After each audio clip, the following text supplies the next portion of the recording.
Afternoon. I'm Maria Rosa Vaquerizo. I'm the CEO of the Andean American Associations. I would like to welcome you today to today's program, hosted and organized by the Ecuadorian American Association. Today's program is Ecuador latest developments and upcoming elections.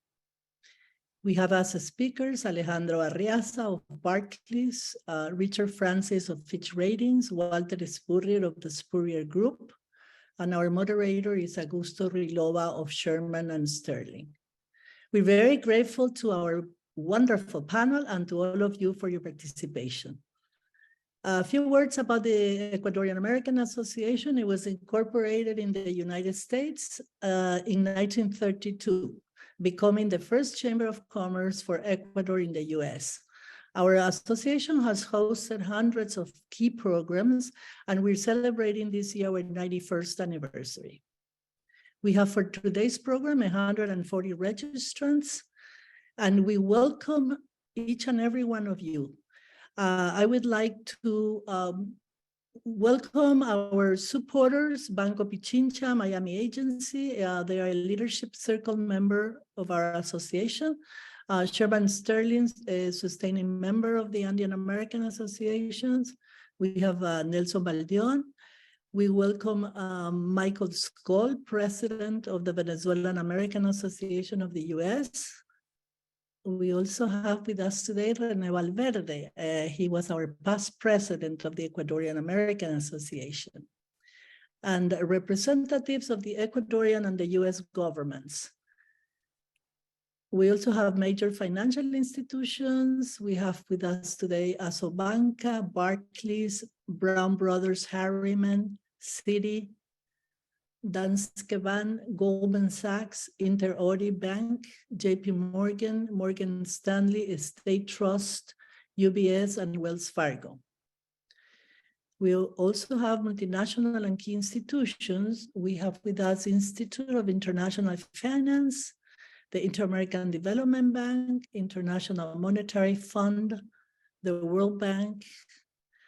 As rating agencies, with us are Fitch and SP Global.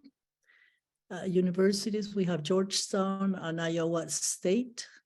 And for media, we have Financial Times, Revista Clave, and Ziniox. I welcome its founder, Jose Enrique Arrioja. Welcome to each and every one of you. Thank you so much for your interest in our programs.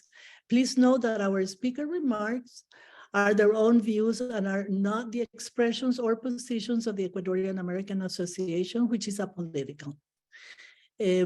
What is important is that you may write your questions at any time by means of the Q&A button that you have at the bottom. You have that button and you can do Q&A session following the presentation. Most of the questions will be answered as the time permits. Now it is a pleasure for me to present our president of the Ecuadorian American Association, Juana Caicedo Selinger. She's the senior vice president at UBS Financial Services in New York. Juana, the floor is all yours. Okay, thank you, Maria Rosa. Well, everyone, thank you for being with us today. I'm going to thank you, Alejandro, Richard, Walter, and Augusto to be here with us. As you know, Ecuador is going through its most difficult time in recent history. Our panel today will give us an insight into the developments of this crucial period. I would like to introduce our moderator, who will introduce our speakers.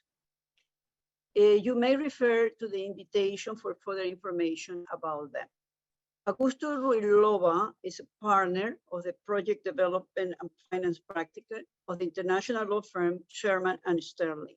He has over 15 years experience working in the region and is practitioner advising on project development and non-recourse financing, as well acquisition financing of energy, mining, and infrastructure projects in Latin America, the Caribbean, and the United States. And now I pass it to Augusto, so who will introduce our speakers and begin the discussion. Please, Augusto. Thank you, Juana. That's very kind of you. and welcome everyone to this webinar. It is my pleasure to introduce our speakers today. Uh, I'll, I'll start with Richard Francis. He's the co-head of the Americas team in the Sovereign Group at Fitch Ratings. He manages a group of sovereign analysts based in New York and spearheads the sovereign research initiative in the Americas. He also leads sovereign analysis covering the United States, Colombia, El Salvador, Chile, and among others. Richard earned his BA in political science from Rice University and an MA in international affairs from Columbia University.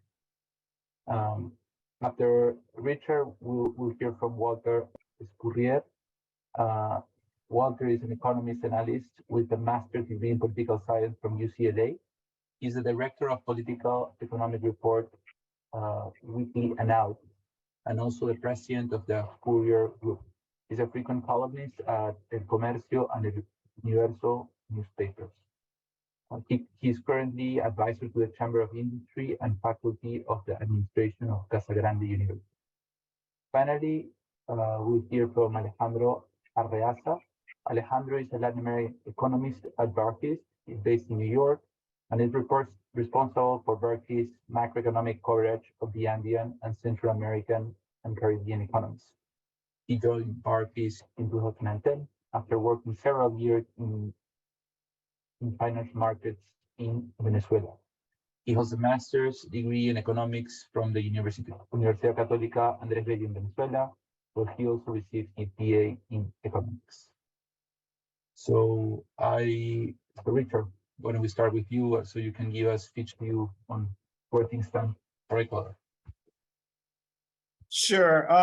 Let me start with the positive. I mean, Ecuador, for the first time in its history, successfully got through an IMF program, had major fiscal consolidation.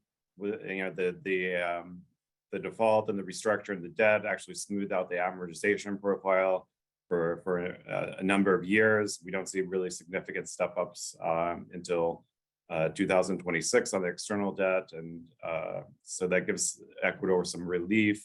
And I think also very importantly, you saw a tremendous adjustment on the external side as well. Ecuador is running a current account surplus, and international reserves had risen quite substantially and remain pretty high compared to Ecuador's own history. Obviously, the situation has completely changed given the political developments over the last few weeks. We have obviously the election in August, both for the Congress and for the president. By definition, there's a lot of uncertainty about how that's going to play out. And then, the presidential election is likely to go to a second round, which will be in October. And then you essentially just have a caretaker president, and Congress for that matter, until 2025, and a new government comes in May of 2025. So you're going to have this whole series of elections, and then running for elections, and just the uncertainty that causes. And I think this is the reason why Fitch actually revised the outlook on Ecuador's rating to negative back in May after the developments that happened with the Muerte Cruzada.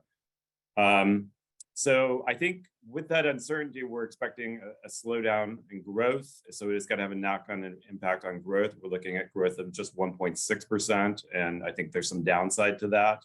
At the same time, we are already looking at Ecuador having higher financing needs with a higher deficit, caused by increase in teacher salaries, transfers to Social Security. And obviously the oil price is not helping on the oil revenue side. So we're looking at a deficit, still manageable deficit, but a deficit of about 2.5% of GDP this year. And amortizations, as I mentioned, are pretty low because of the restructuring that happened a few years ago. But we're going to see step ups in amortizations beginning in 2025 when payments are when Ecuador is going to have to start repaying the IMF. And then we have even further rises in 2026. So I think these are developments that they're becoming more rating relevant, given the fact that that's less than 2 years now that we're looking at these. At the same time, as everybody knows, I mean, Ecuador does not have any access whatsoever to external markets. The last time I looked at the spreads, they were like 2,000, close to 2,000, so completely locked out of the market. And other external sources are relatively limited. I mean, you have probably CAF and the IDB that can distribute, something on the order of 1.2 to 5 billion. So bottom line is, there's a pretty significant financing gap that's developing, and it's going to get larger over the next few years. And this political uncertainty obviously makes it very difficult to kind of meet that gap. We do think that the government can use some of its deposits, that they can build up some arrears, but that those sources are relatively limited. So I guess ultimately, because Ecuador is dollarized, basically if they can't get the financing, they're going to have to cut spending most likely, and or build arrears, but that's probably relatively limited that they can do it. So I guess we'll see what the developments are over the next few months. Who the candidates are after August. Look at what the policies will be of the candidates. As I mentioned, they're just caretakers essentially, and so there's going to be a lot of uncertainty all the way through 2025 at the earliest. And I think, other things that we need to keep an eye on are what's happening with deposits, what's happening with international reserves. As I mentioned, the reserves are relatively healthy and high still, but they have been falling, and it's not clear that maybe this is capital flight or it's not capital flight. But obviously, people do get nervous, especially if candidates are spouting very unorthodox policies, economic policies, and this idea of maybe a threat to dollarization itself, that alone can also increase worries. So a lot of uncertainty, I guess, is the bottom line, and a lot of big risks that we see both on the external and on the fiscal fronts. I'll leave it at that. Thank you, Richard. Okay, I think I'll ask questions at the end. So why don't you tell Walter what you think from the ground? What is your perspective from the political and economical view?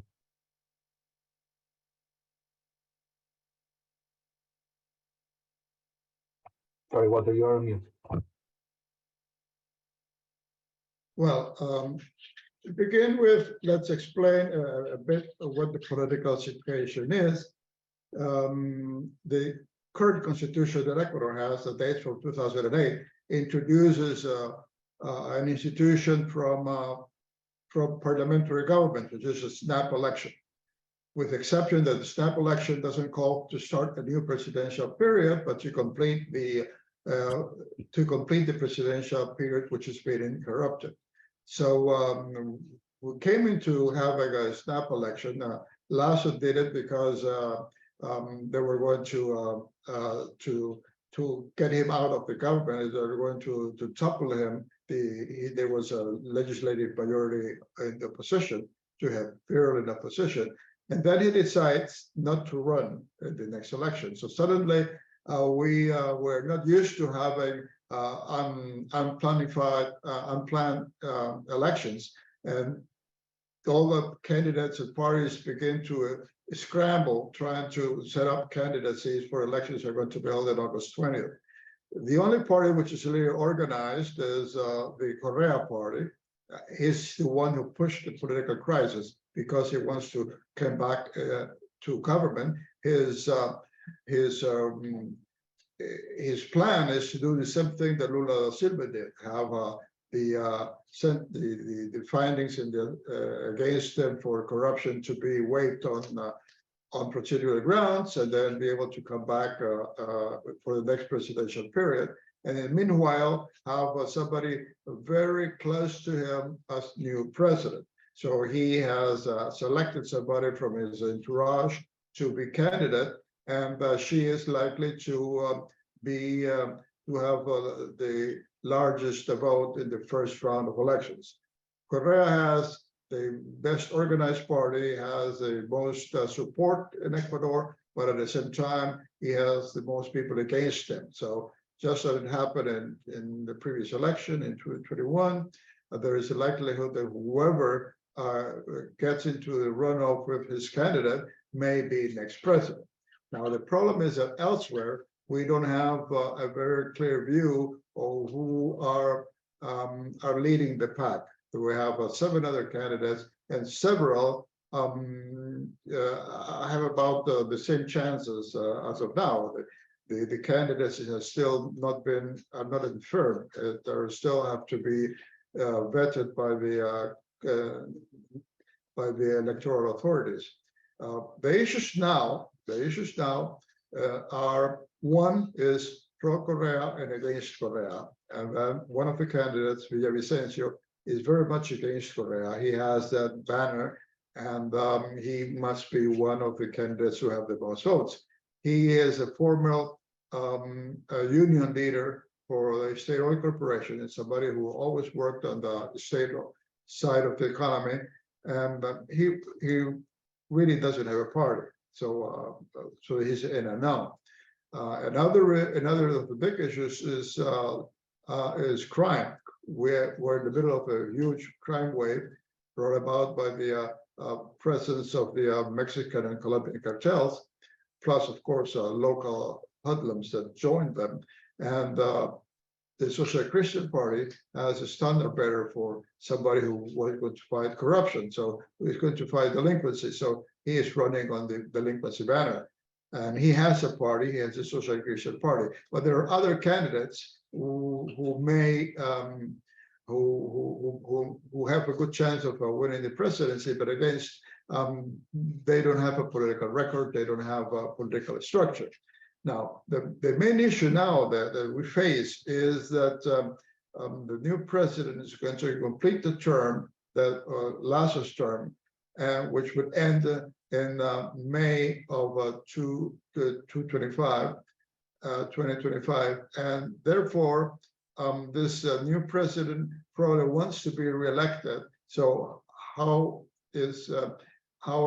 much can we trust that he's going to take firm actions that may or not be popular to overcome the our difficult economic situation? And then it means that not until 2025 we're going to have a government with a 4-year perspective to have a long-range policy. Lazo is going to be is in power now, and he's going to remain in power until sometime roughly at the beginning of December. He had as a hope to be able to change economic legislation because the Constitution allows him to issue decree laws while there's no assembly. But then the Constitutional Court has pretty much struck that down. So this is pretty much a lame duck administration with very little power. Now, this political weakness it becomes a big problem for many reasons. First of all, we're also having a referendum, which is the Constitutional Court put in the ballot, which nobody's paying much attention to, which is whether oil production and infrastructure placed in the ITT blocks, which is the block that the only block depending of development in Ecuador, whether they're going to have to take out all that infrastructure and reduce oil production at about 55,000 barrels per day, which will be a very important hit to the Ecuadorian economy, as right now we're having an important fiscal deficit. And then we're going to have El Nino coming along.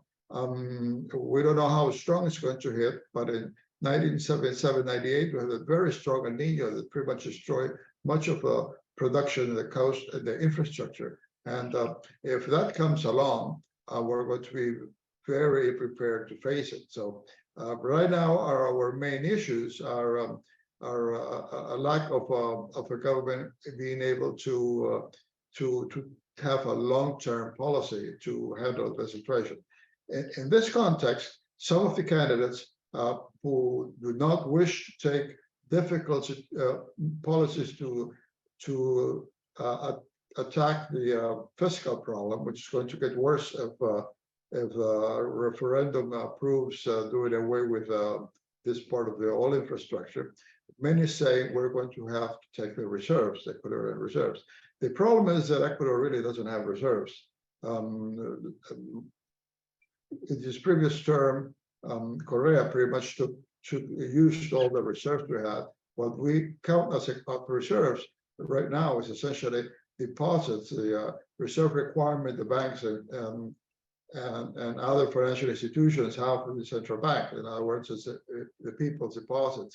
And if they start taking that, that's going to be an important problem, because in addition, that would mean not only using the depositors' funds, but it would also mean that the economy would have a certain boost of the economy, as if we were exporting more. But no, we would just be using up the deposit in the financial system, and therefore we will have an increase in imports, which essentially would mean that the Ecuadorian economy would start losing dollars.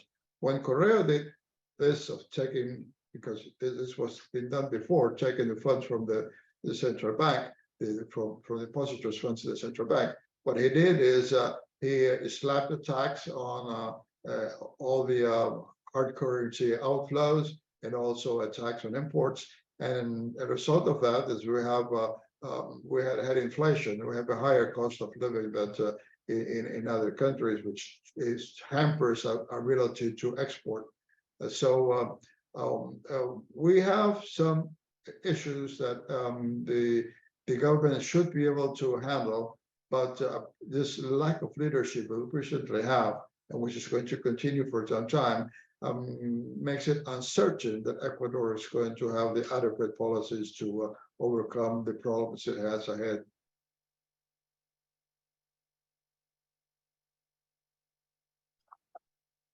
Thank you, Walter. Very interesting from my perspective. Alejandro, what can you tell from Barclays' perspective? Sí, bueno, gracias por la invitación. Es un placer estar acá de nuevo con sorry. Thanks again for the invitation, Augusto and Maria Luisa. It's a pleasure to be here in the meeting. Look, I think in line with my two predecessors already discussed, I think we're in a scenario of high uncertainty. I think the decision of President Lasso to go for the muerte cruzada and cold snap elections opened the most uncertain scenario that we could have in Ecuador, and in particular, the fragmentation of the political system leave unclear what could be the outcome of the upcoming elections. No, but within that uncertainty, I think there could still be some optionality, in the sense that, in line with what Richard was commenting, at least in relative terms, the economic situation for Ecuadorian standards is not bad. The government still has some room of maneuver, and depending on how the new administration manages the situation, there could be different outcomes. No, but clearly in the short term, probably the situation will be dominated by the political uncertainty. So far, so we have the Correísta candidate that was already announced, Luisa González, that on paper appears as the one that could have the upper hand, in the sense that if we look at the result of the local elections in February, the Correísmo performed relatively well. They won Guayaquil and Quito, the two most important cities in the country, and emerged as the the strongest parties in the country. No, however, I think it's important also to highlight that Correísmo won that election just with 1/3 of the votes, no, which is enough to put its candidate in the second round of the election, but might not be sufficient to win in the election in an eventual second round. No, so until now, the most likely scenario seems to be a runoff election that, similar to the 2021 election, could be a very tight election. And in principle, when we look at this at the profile of the Correísta candidate, my impression is that Correísmo prioritize loyalty over electability, no? In the sense that Ms. González is a relatively unknown former legislator that will have to overcome a learning curve during a very short campaign that will be very challenging for her.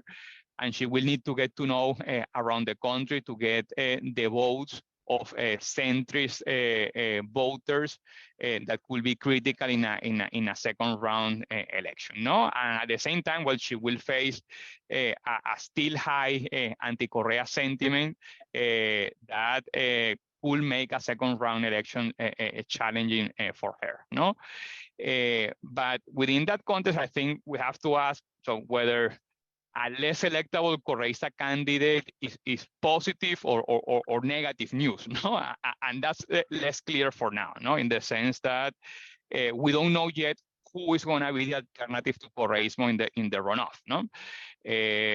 In principle, we have a highly fragmented center right. We have a former Vice President Otto Sones Hordels that appears as the potential candidate with better chances, but still does not seem to be enough to get into the runoff if he has to split the center-right vote with Topic, Herbaz, and Villavicencio. No? So that division of the center-right opens the landscape for the indigenous candidate, Jacu Perez, to have a better chance to get into the runoff, no? And that will be a relatively negative scenario from at least from the market perspective, in the sense that we could have two candidates in the second round of the elections that are perceived as market unfriendly, no? But I think it's still also too early to discard the center right. I think the second spot in the runoff is still highly competitive, and we'll have to see how the situation evolves day by day over the campaign. We have to remember that in 2025 and 2021, for example, the debates were critical to decide the outcome of the election. We could have a similar situation this time, and I think over the coming weeks we might get some additional clarity on where the political situation might go. But in principle, it seems to be a very tight call still.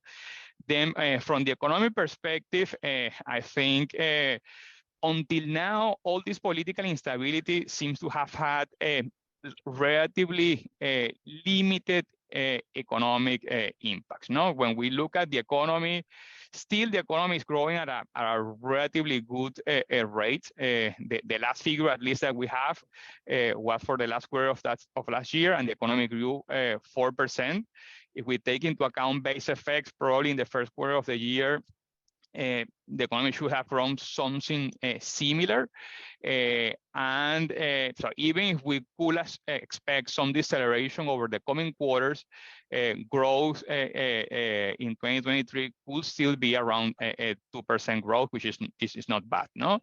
And then in terms of the fiscal accounts, in a scenario of complex governability, we could expect a government that could have incentives to try to spend more and try to contain the political risk, but that has not been the case. No, there has been some deterioration in the in the fiscal position, but that seems to be more associated to the recent decline in oil prices than actual increases in expenditure. No, so until now, I think the fiscal situation still look manageable.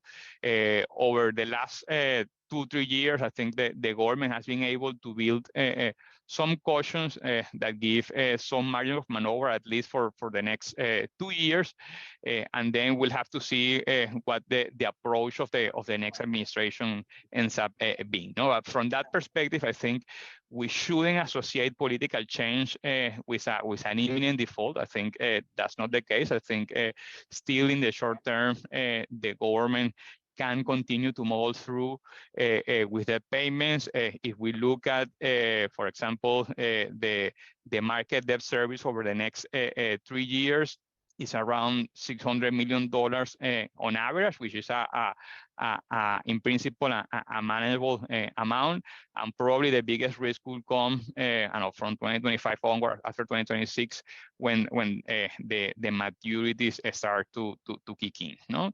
in this context of relatively low debt service, I think the incentive of the new administration to default will be relatively low, and we could still have a scenario where, at least in the short term, the government remain current on its obligations. No, and then in a more medium-term perspective, it's true that the possibility of a return of correísmo is a concern, given the policies that they implemented in the past.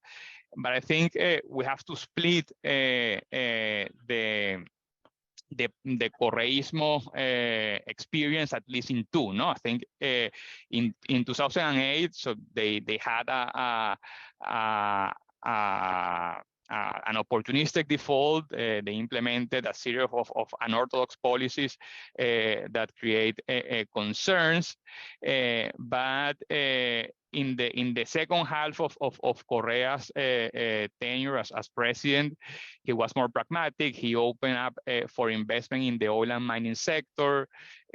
Some of the projects that we have today, like Fruta del Norte or Mirador, probably would have not been possible if it wasn't for some of the infrastructure projects that were developed during the Correa's government. So there could be space for some pragmatism, no? And similar, even in the case of Yaku Perez, I think if he were to win the election, we will have to see what the role of Democracia Sí is going to be. No, he's running on an alliance between his own party and Democracia Sí, that was founded by Gustavo Larrea, that was part of the coalition that supported President Lasso at the beginning of his administration, and also was part of the coalition that supported President Lenin Moreno. No? So Democracia Sí could potentially be a moderating factor within a potential Yaku Perez government. No, but in the short term, I think if Yaku were to win the election, clearly the market might not give him the benefit of the doubt. But so I will leave it there, and then we can go more into the details in the Q&A. Thank you, Alejandro. That was a good rundown, and Richard and Walter, thank you all for your perspective on what's going on. So I think the first question I would say when we do this, Maria Rosa, we Latin Americans have the weakness of always trying to look for the positive. So Walter, from your perspective, what is the best outcome possible? What can we wish for if we could wish for something out of this election? What I would, I think that the best outcome for the election would be if Otto Sonderhorstner wins. First of all, he is a person who knows business well. He knows what do you need to attract investment, which for Ecuador is very important. He was for a while, because President Moreno had about 4 vice presidents. It was And he was vice president of Moreno during Moreno's tenure. And so he has experience in the public sector. He knows how to move the public sector. I would think that in business circles, I mean business, but you could also say in middle class sectors, in people who are committed to having the economy run well because they're afraid of losing their equity in the business and so on and so forth. I think he is the top option. So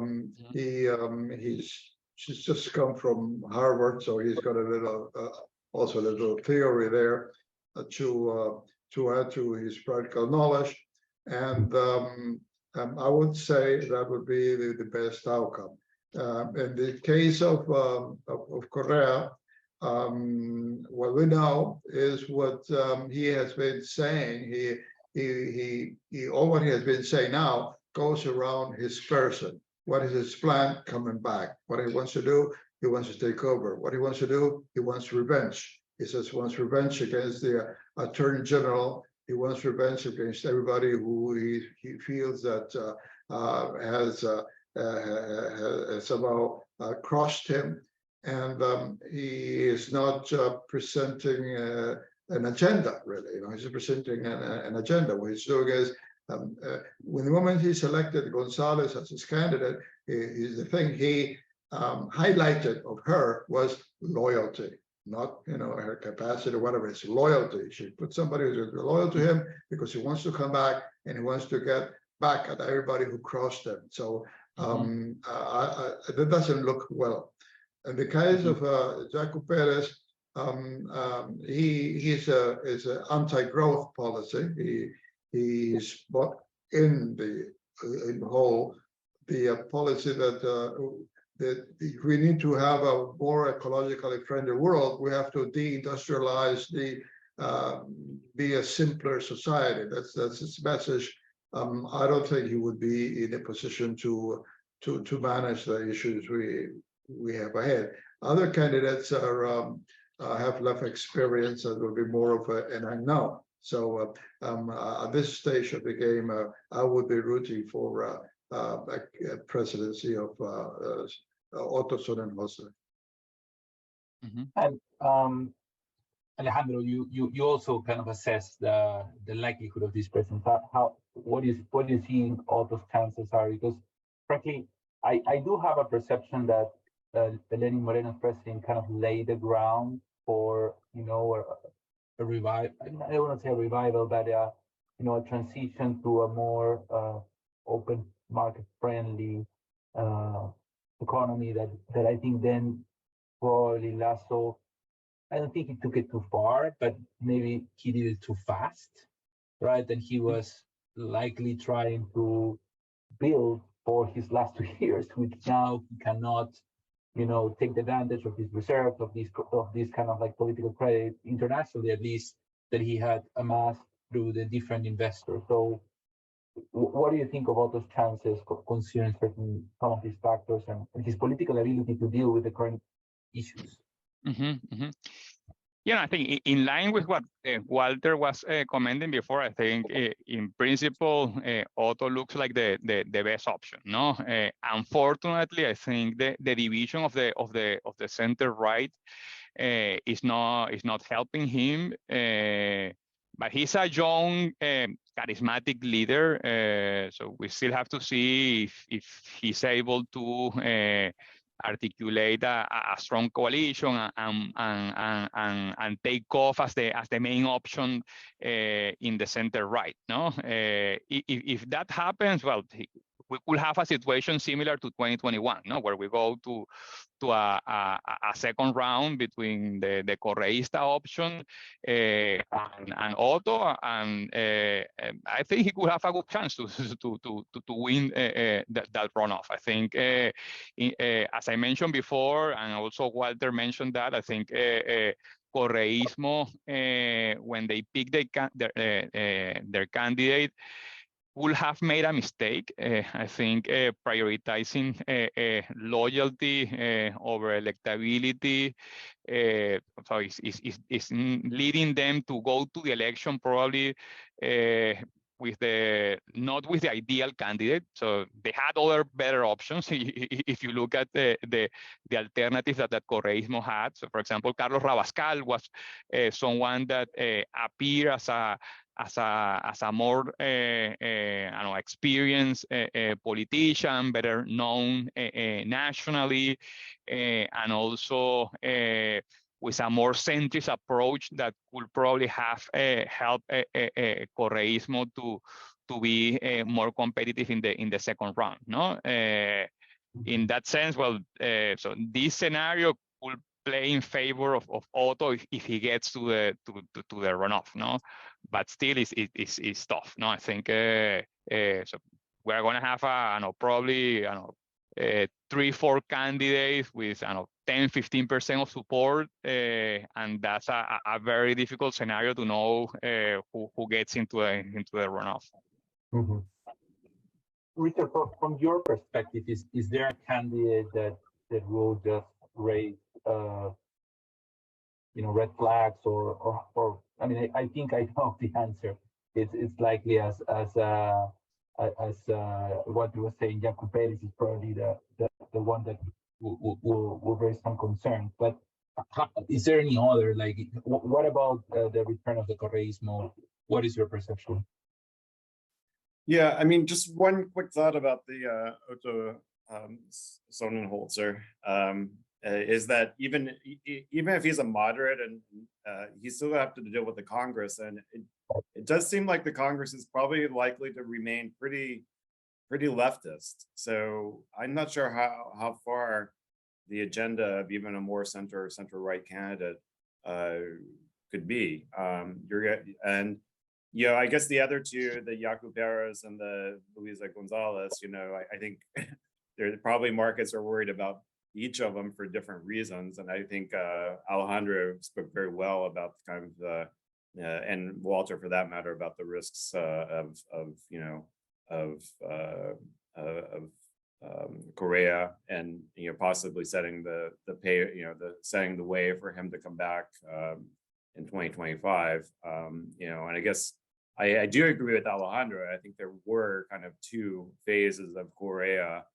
The first one was kind of the more radical Correa, where defaulting on the debt and changing the monetary policy and such. And then you had the second part, which was a more pragmatic Correa. I think the difference between Correa 1 and Correa 2 was actually the oil price. I mean, the first half, oil prices were extremely high, and he had the luxury to kind of rail against the markets. And in the second half, he had to be more pragmatic. So we'll see what we get if he were to come back. But clearly, it's a worry of the markets. But like I said, I think the one thing to keep in mind is that it's not just the president; it's also the Congress and the ability to get through. And then something that I wasn't even aware of is what Walter spoke about in the oil sector, the referendum on the oil sector. And if you lost 55,000 barrels as conceivable, that would be do a significant damage to Ecuador's fiscal prospects, given how important oil revenues are for the government. Mm-hmm. And continue with you, Richard. We had a question of the audience about, I think, I'll read it. I think it's a little harsh on President Lasso, but it says, in terms of unmet market expectations, is it safe to say that Lasso's administration has been the worst ever? Yeah, I think it's a little hard, and I think you pointed out well the Congress, but I'll let you maybe answer it. Is that for me? Or is that for Walter? Okay. Sorry, for you, Richard. Why don't you get started, and then maybe Walter can comment. Okay. Well, I mean, I guess there were a lot of expectations with Lasso, given the fact that he was from the center right, businessman. I think there were very high expectations, maybe too high of expectations, and And I think, as you just said, Augusto, the ability to do much was extremely limited by a kind of very left-wing Congress, actually, that kind of thwarted his ability to actually get anything done. So I think the intentions were there. I think the markets liked him, but unfortunately, he just wasn't able to really get much done. Walter, what are your thoughts? So I think that it had to do with expectations, and expectations that Lasso brought also at the start of his administration. He set up certain goals that he was going to achieve. For instance, he said that it's a goal more than doubling or close to doubling oil production. And he was not able to handle the skirmishes between the bureaucracies, and he ended up not having, until very recently, a head of the State Oil Corporation that remained stable in his post. And at the end, oil production is going down instead of going up. Then he did something similar to what George Bush the first did, which is in his campaign, he said, "Great Bay lives, no taxes." And just as George Bush did, he raised taxes. But the way he raised taxes were geared on people who were between, the bulk of the raising taxes, people who earned between $2,000 and $4,000 per month, which in Ecuadorian standards are considered rich people, but are people who want to have a middle-class life. And they're the people who supported Lasso very strongly during the campaign, and they felt betrayed because they were the ones to bear the brunt of the tax increase. So the support for Lasso cooled considerably. Then, although Lasso had prepared his administration prepared his political party, he founded a political party. The party was not ready to be in government. That's also what concerns me with any of its other candidates. He didn't have the people to work together and to really control the bureaucracy. So his has been an inefficient government in that sense, and also has had very little communications. He's not a charismatic person, and people like to be told where the government is going. He just didn't do it. So I don't think it's a worse government by any means, but I think we all had expectations for much more than we're getting. And then, and one of the things also that was expected for Lasso was that he would weaken Correa's hold on the Ecuadorian institutions, a process that Moreno started. Moreno having been vice president of Correa, and Lasso did not continue. And I think that's a big mistake. He also made mistakes in appointments. Like he had the chance to appoint 3 of the Constitutional Court justices, and all 3 justices he appointed opened the gate to have him impeached. So on very flimsy grounds. So he didn't have the right people to appoint. He didn't know how when he made several other mistakes in appointments of that sort. So I wouldn't be so harsh with Lasso, but we wish it had been a more effective government. Yes. Yeah.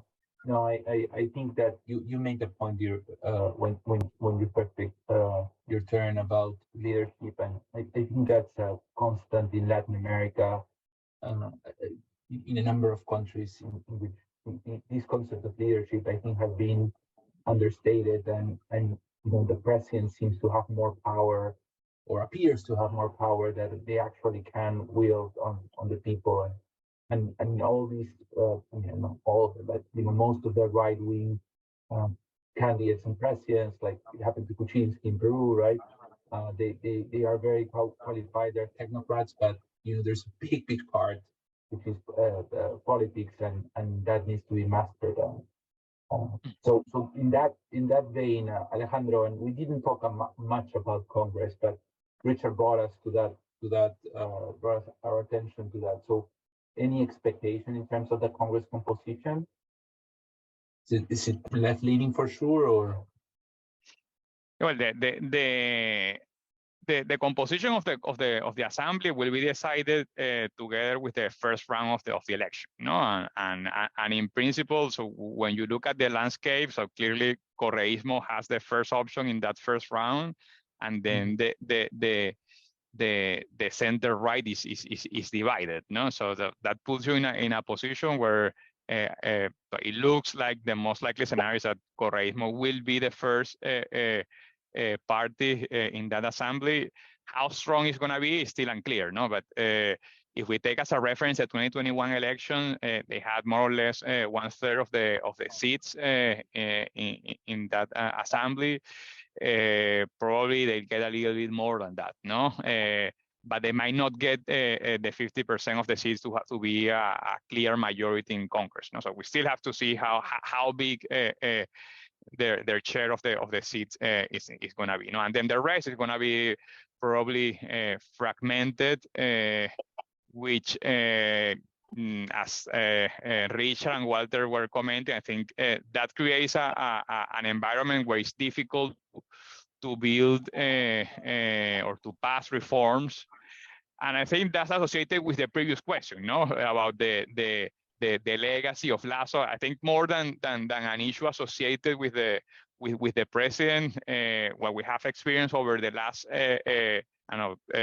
2 years of the Lasso administration is another proof of the difficulty of the Ecuadorian society to build political consensus, and that's probably going to stay there. I think when you look at the beginning of the Lasso government, it looked like all the stars were aligned in favor of Ecuador. So a market-friendly president in a context in which so most of the region was being taken over by leftist governments, high oil prices, an interesting geopolitical situation in which Ecuador emerged as a critical ally for the U.S., a strong international support, and still all of that was not enough to let's say to have a successful experience. So clearly the challenges for the next government are going to be high, but so we'll have to see if the new authorities have more I would say capacity to manage all these political pressures, because there is no doubt that they're going to be big. Thank you. We have one more question from the audience, and I think with that we'll finish. And feel free to take it, either Richard, Walter, or Alejandro. So the question is the following: the hypothetical scenario of the oil referendum earned yes, the national oil production we calculate will decrease to 420,000 barrels a day at the end of 2024. We expect 357,000 barrels a day. With that drastic reduction, so this is more like 70,000 reduction barrels per day of the income of dollars to the Ecuadorian cash flow, do you think the base of the Ecuadorian dollarization could be inevitable?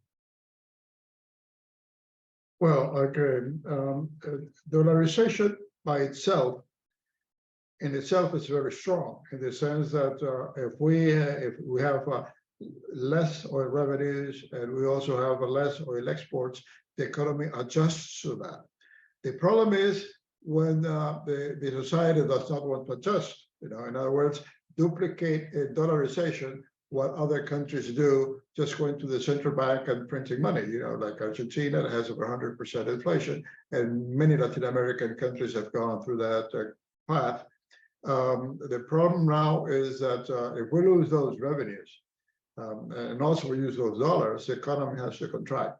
And then the government's willing, for instance, to reduce this fuel subsidy, which means that people have to pay more for the fuels, and the money will go into the government coffers to fill in for the other revenues that lost, not to increase expenditure. So essentially, it means a contraction of the economy. Probably the government would not do that, but would try to go and take money from the central bank or start paying and with IOUs to its creditors, and trying to put restrictions on foreign trade to prevent dollars from fleeing the country, and that could, at the end, undo dollarization the way it did with the convertibility in Argentina. So in itself, it doesn't do away with dollarization. The way the government handles things, the way society allows the situation to be handled, could mean the end of dollarization. Okay. Thank you very much, Walter, for that. So we're almost done. So I'll leave it to you, Juana, to maybe say a few words to close.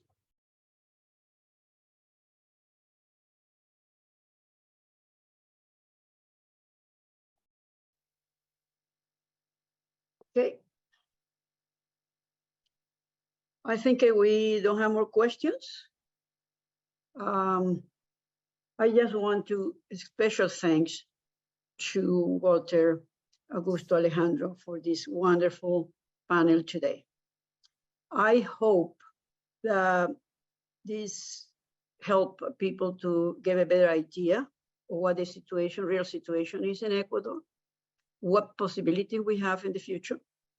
I think we hope the best. It's going to be a very difficult times. Like Alejandro and Walter says, we don't know what's going to happen, what side we're going, and we hope to better for Ecuador. So I want to thank you to our panelists that who enable us to understand the situation in Ecuador. I want to thank also to Alexandra Vaquerizo and Linda Calvet for putting together this excellent program. And thank you for all of you also for joining us today. I turn it to Maria Rosa for the final remarks. Thank you. Thank you so much to our panel of experts, Walter Espurrier, Richard Francis, Augusto Ruilova, y Alejandro Arreaza. It's been a pleasure to hear your expertise, and let's hope the best for Ecuador. Just a final note before I let you go. We are a non-for-profit organization, and our support comes from membership and sponsorship. So if you would like to join the Ecuadorian American Association, you can do it via the information in today's invitation. And one last announcement is that we have the Andean partner, our Andean partner, the Venezuelan American Association of the US, is hosting a happy hour and a documentary film this Thursday, the 29th. So let us know if you would like an invitation. It's going to be in New York City. Thank you very much to everyone for participating. We look forward to seeing you soon. Bye. Have a wonderful afternoon. Bye-bye. Thank you. Gracias. Bye. Gracias. Thanks. Bye. Bye-bye. Bye.